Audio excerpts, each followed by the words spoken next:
Hello दोस्तों, मैं B L लूणा मेरे यूट्यूब चैनल स्टडी टाइम में आपका हार्दिक स्वागत करता हूं।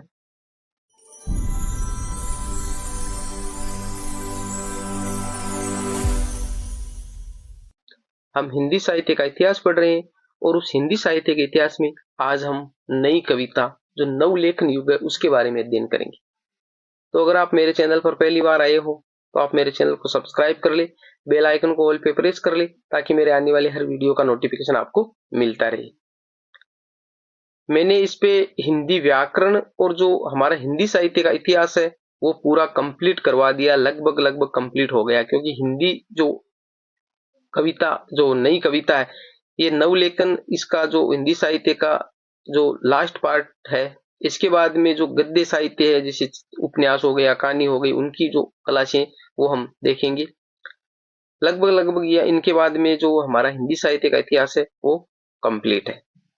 और हिंदी व्याकरण है वो पूरी व्याकरण मैंने क्रम वाइज करवाए, किसी पर्टिकुलर एग्जाम को लेकर नहीं, पूरे जो व्याकरण के टॉपिक है वो मैंने करवाए। तो आप अगर देखना चाहे तो सारे वीडियो मेरे चैनल पर उपलब्ध है, आप जाकर देख सकते हो। और जो हिंदी व्याकरण है उसके नोट्स मैंने टेलीग्राम पे अपलोड कर दिए, और ये जो हिंदी साहित्य का इतिहास है इसके नोट्स भी मैं टेलीग्राम पे उपलब्ध करवा दूंगा आपको। अगर आप उसको ज्वाइन करना चाहिए तो उसका लिंक मेरे डिस्क्रिप्शन बॉक्स में, आप उसको ज्वाइन कर सकते हो। अब बात करें हम नई कविता या जो नवलेखन युग है उसके बारे में। तो जो नई कविता या नवलेखन युग है वो 1953 ईस्वी से अब तक का जो समय है, अब तक का मतलब होगा 2024, तो ये 1953 से अब तक का जो समय है वो हमारी नवलेखन या नई कविता के नाम से जाना जाता है, जो एक प्रयोगवाद है, उस प्रयोगवाद का ही पार्ट है। नई कविता नाम अजय का दिया हुआ है, यानी जो हमारे अजय है उन्होंने नई कविता नाम दिया है। नई कविता का आरंभ सन 1954 में जगदीश गुप्त द्वारा संपादित नई कविता पत्रिका के प्रकाशन से माना जाता है। यानी जो नई कविता है उसका आरंभ है 1954 में, जो जगदीश गुप्त है उस जगदीश गुप्त की एक कविता प्रकाशित हुई थी, नई कविता पत्रिका, उसके आधार पर माना गया है कि यहां से नवलेखन या नई कविता का युग प्रारंभ होता है। अजय को नई कविता का भारतेंदु कहा जाता है, मोस्ट है ये लाइन, यानी नई कविता का भारतेंदु किसे कहा जाता है तो अजय को कहा जाता है, क्योंकि यहाँ कंफ्यूजन यहाँ होता है कि जैसे वहां पर भारतेंदु नाम आएगा, अजय नाम आएगा और जगदीश गुप्त नाम आएगा, तो यहाँ पर आपको याद करके अच्छे से रखते हो फिर भी कंफ्यूजन पैदा होता है कि यार जो नई कविता का भारतेंदु किसे कहा जाता है, तो भारतेंदु को कहा जाता है या अजय को कहा जाता है, क्योंकि नई कविता की जो शुरुआत है वो नई कविता जो पत्रिका है जो जगदीश गुप्त की उसके आधार पर हुई है। तो यहाँ थोड़ा कंफ्यूजन पैदा होता है, अच्छे से याद करना है, यानी अजय को नई कविता का भारतेंदु कहा जाता है।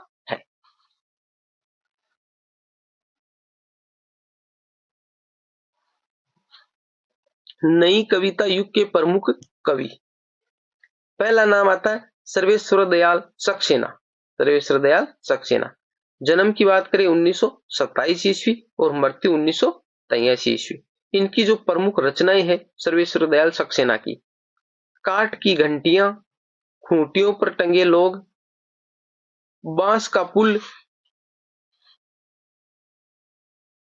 आगे देखिए, जंगल का दर्द, कुआनो नदी, गर्म हवाएं, सोया हुआ जल, ये उपन्यास है, बकरी ये नाटक है, शानदार नाटक है ये बकरी, खूंटियों पर टंगे लोग, रचना के लिए इन्हें 1983 या 1983 लिखा हुआ है में साहित्य अकादमी पुरस्कार मिला है। यानी खूंटियों पर टंगे लोग है, इन पर इनको क्या मिला है, साहित्य अकादमी, जो सर्वेश्वर दयाल सक्सेना उसको 1983 में साहित्य अकादमी पुरस्कार मिला है, खूंटियों पर टंगे लोग। फिर आता है कुंवर नारायण,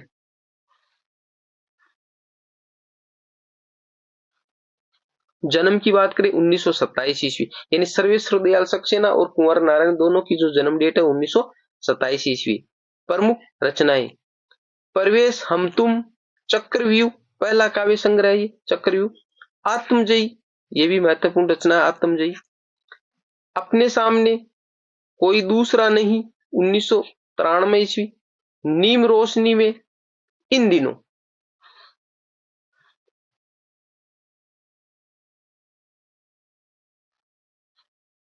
कोई दूसरा नहीं रचना के लिए इन्हें 1995 ईस्वी में साहित्य अकादमी पुरस्कार मिला है। यानी कोई दूसरा नहीं रचना पे इनको क्या मिला है, 1995 ईस्वी में साहित्य अकादमी पुरस्कार मिला है।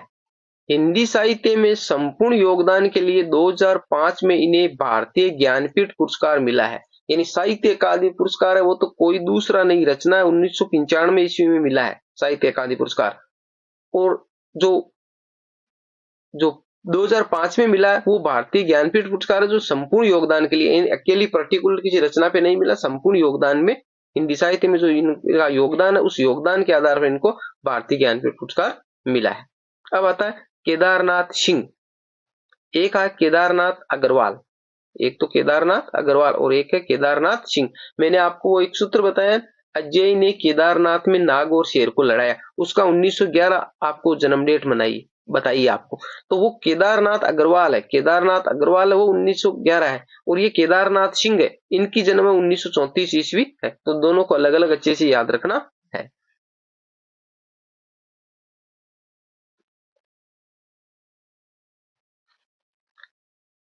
प्रमुख इनकी रचनाएं, अभी बिल्कुल अभी 1960 ईस्वी, जमीन पक रही है 1980 ईस्वी, यहां से देखो 1983 ईस्वी, बाघ 1996 ईस्वी, अकाल में सारस 1988 ईस्वी, उत्तर कबीर और अन्य कविताएं 1995 ईस्वी, टॉल्स्टॉय और साइकिल 2005 ईस्वी।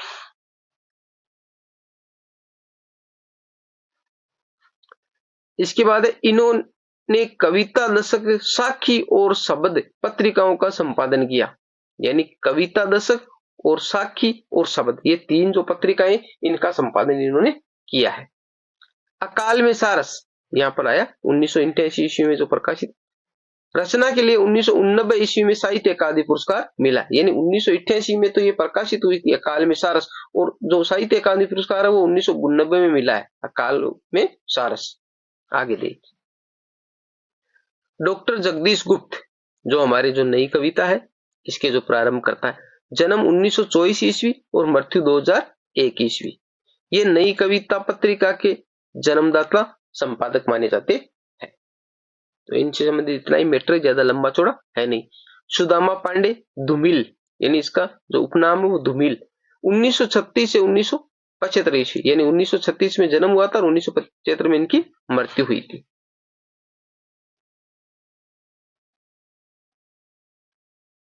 प्रमुख रचनाएं, इनकी जो प्रमुख रचनाएं, संसद से सड़क तक 1972 ईस्वी, कल सुनना मुझे साहित्य अकादमी पुरस्कार, मोचीराम इनकी सर्वश्रेष्ठ कविता है, ये बहुत ही शानदार कविता है मोचीराम।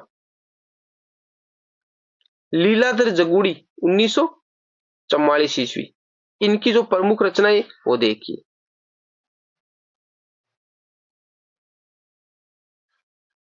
नाटक जारी है 1972, इस यात्रा में रात अब भी मौजूद है, बची हुई पृथ्वी, घबराए हुए शब्द, अनुभव के आकाश में चांद, साहित्य अकादमी पुरस्कार 1997। यानी अनुभव के आकाश में चांद, उस पर इसको साहित्य अकादमी पुरस्कार मिला है 1997 ईस्वी में।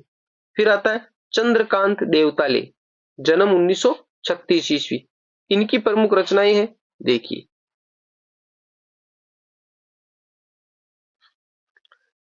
हड्डियों में छिपा जवर, जवर का मतलब बुखार, दीवारों पर खून से लकड़बग्गा हंस रहा है, रोशनी के मैदान में 1982 ईस्वी, आग हर चीज में बताई गई थी 1987 ईस्वी, उजाड़ में संग्रहालय 2003, भूखंड तप रहा है, पत्थर की बेंच, इतनी पत्थर रोशनी, पत्थर फेंक रहा हूं, यानी चंद्र का देवतालय उसका जो पत्थर फेंक रहा हूं उस पे साहित्य अकादमी पुरस्कार मिला 2012 ईस्वी में। ठीक है, तो जिन पे इनको साहित्य अकादमी पुरस्कार मिला वो रचनाएं तो आपको अच्छे से याद होनी चाहिए। आगे देखिए, मंगलेश डबराल, मंगलेश डबराल, प्रमुख रचनाएं हैं पहाड़ पर लालटेन, यहां पर पहाड़ है, पहाड़ पर लालटेन, घर का रास्ता, हम जो देखते हैं, हम जो देखते हैं रचना पर साहित्य अकादमी पुरस्कार मिला है। यानी मंगलेश डबराल है, उसको हम जो देखते हैं उस पे साहित्य अकादमी पुरस्कार मिला है। उसके बाद में आता है राजेश जोशी,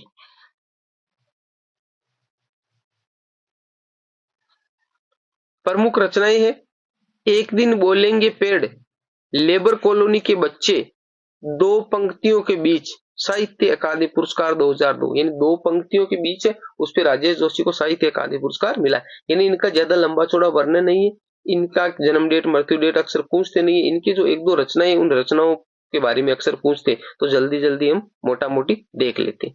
उदय प्रकाश,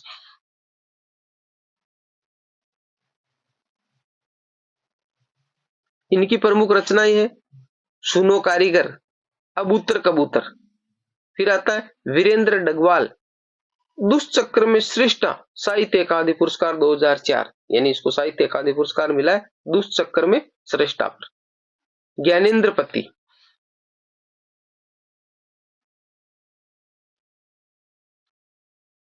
संशयात्मा, साहित्य अकादमी पुरस्कार 2007। कैलाश वाजपेयी, हवा में हस्ताक्षर, साहित्य अकादमी पुरस्कार 2009। यानी इनकी जो यही मोस्ट रचना है, इसलिए मैंने जो जिन पे साहित्य अकादमी पुरस्कार दिया वो रचनाएं ले ली है। फिर आता है ऋतुराज, 1940 ईस्वी, भरतपुर राजस्थान। यानी ये जो ऋतुराज है ये 1940 ईस्वी में जन्म हुआ था और भरतपुर राजस्थान से है।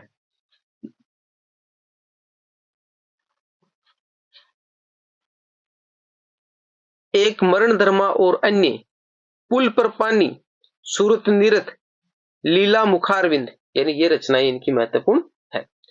तो ये जो नई कविता है, इन नई कविता से संबंधित इतना ही जो मैटर था, इनके जो कवि थे। आज जो हिंदी साहित्य, उस हिंदी साहित्य का लगभग जो हिंदी साहित्य का इतिहास था वो हमारा कंप्लीट हो गया है।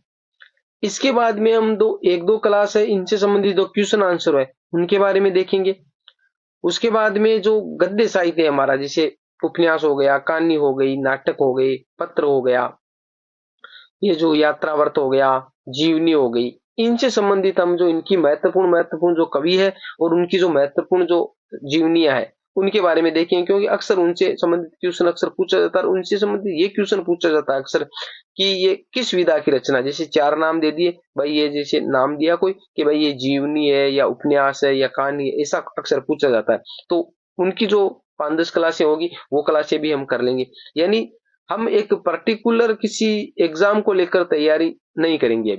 अभी हम एक बार क्या है कि मोटा मोटी पूरा, जैसे हमारे को हिंदी व्याकरण पूरी आनी चाहिए, हमारे को हिंदी साहित्य का पूरा अच्छा से नॉलेज होना चाहिए। हिंदी में जैसे छंद हो गए, अलंकार हो गए, ये जो सारी चीजें, काव्य शास्त्र, इनका हमें, काव्य गुण है, काव्य दोष है, इनका हमें अच्छे से नॉलेज होना चाहिए। यानी पूरी चीजें अगर हमारे को अच्छे से आ गई, फिर चाहे थर्ड ग्रेड हो, चाहे सेकंड ग्रेड हो, चाहे फर्स्ट ग्रेड हो, यानी पूरी, और तैयारी हमारे को लंबी करनी पड़ेगी। साल 1.5 साल की तैयारी जो लंबी होगी, तब जाकर हम किसी एग्जाम को क्लियर कर पाएंगे। क्योंकि साहित्य और हमारा जो भाषा है, इसका एक सिस्टम होता है कि ये हर टॉपिक ने, हम जैसे सिलेबस में जैसे हमारे 5 टॉपिक दिए, व्याकरण के जैसे 5 टॉपिक दिए, तो उन 5 टॉपिक को हम एक रटकर जा सकते हैं, बाकी समझ नहीं सकते अच्छे से, क्योंकि हर टॉपिक है वो एक दूसरे से आपस में जुड़े हुए होते हैं।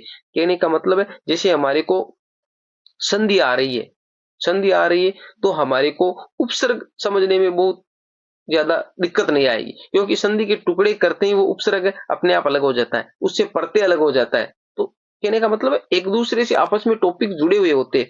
तो पूरा जैसे व्याकरण है, वो व्याकरण का नॉलेज हमारे को अच्छे से होना जरूरी है। अगर अच्छे से नॉलेज होगा तो ही हम अच्छे से कर पाएंगे। यहां तक हमने जो किया है हिंदी व्याकरण, हिंदी साहित्य का इतिहास, अगर किसी भी प्रकार की कोई त्रुटि हुई है, कोई कमी रही है, तो आप मेरे को कमेंट में बताएं, जिससे आगे आने वाली क्लासों में सुधार किया जा सके। उम्मीद करता हूं ये क्लास आपको अच्छी लगी होगी। अगर अच्छी लगी है तो लाइक, शेयर एंड सब्सक्राइब करें। मिलते हैं अगली वीडियो में, तब तक के लिए जय भीम, जय भारत।